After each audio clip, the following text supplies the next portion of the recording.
ہے۔ اے اہل ایمان، اگر تمہارے ماں باپ اور بہن بھائی ایمان کے مقابل کفر کو پسند کریں تو ان سے دوستی نہ رکھو،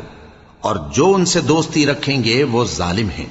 کہہ دو کہ اگر تمہارے باپ اور بیٹے اور بھائی اور بیویاں اور خاندان والے اور مال جو تم کماتے ہو اور تجارت جس میں مندی سے ڈرتے ہو اور مکانات جن کو پسند کرتے ہو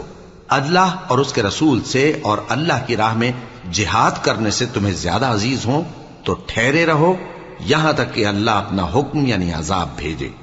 اور اللہ نافرمان لوگوں کو ہدایت نہیں دیا کرتا۔ اللہ نے بہت سے موقعوں پر تم کو مدد دی ہے، اور جنگ حنین کے دن جب کہ تم کو اپنی جماعت کی کثرت پر غرہ تھا تو وہ تمہارے کچھ بھی کام نہ آئی، اور زمین باوجود اپنی فراخی کے تم پر تنگ ہو گئی، پھر تم پیٹ پھیر گئے۔ پھر اللہ نے اپنے پیغمبر پر اور مومنوں پر اپنی طرف سے تسکین نازل فرمائی اور تمہارے